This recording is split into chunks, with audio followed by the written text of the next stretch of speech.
ಶ್ರೀನಿವಾಸ್ ಈ ಕಡೆ ಬನ್ನಿ. ಇಲ್ಲ ಜೊತೆಗಿರಿ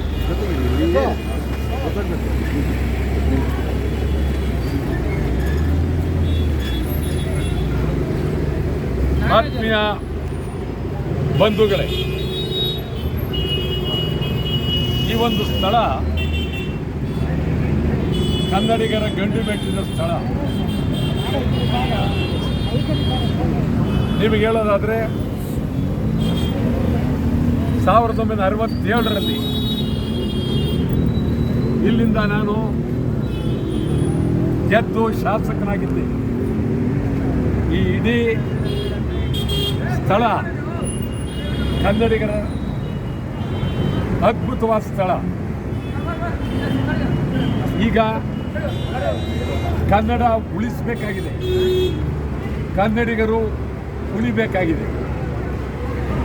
ಆ ದೃಷ್ಟಿಯಿಂದ ಶಿವರಾತ್ರಿ ಹಬ್ಬದ ದಿವಸ ಒಳ್ಳೆಯದಾಗಲಿ ಅಂತ ಹೇಳಿ ನಮ್ಮ ಶ್ರೀನಿವಾಸ್ ಮತ್ತು ಅವರ ಮಿತ್ರರು ಎಲ್ಲರೂ ಸೇರಿ ಈ ಒಂದು ಸ್ಥಳದಲ್ಲಿ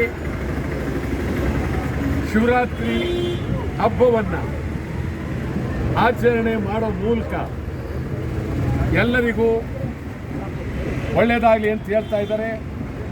ನಾಡಿನ ಸಮಸ್ತ ಜನರಿಗೆ ಒಳ್ಳೆಯದಾಗಲಿ, ಸಂಪೂರ್ಣ ಕನ್ನಡಿಗರ ಬೆಳವಣಿಗೆ ಆಗಬೇಕಾಗಿದೆ.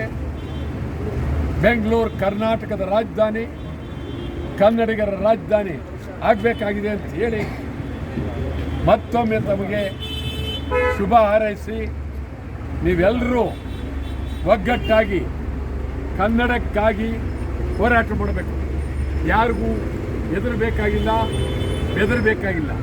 ಇದು ಕನ್ನಡಿಗರ ಗಂಡು ಮೆಟ್ಟಿದ ನೆಲ. ಒಳ್ಳೆಯದಾಗಲಿ. ನಮಸ್ಕಾರ.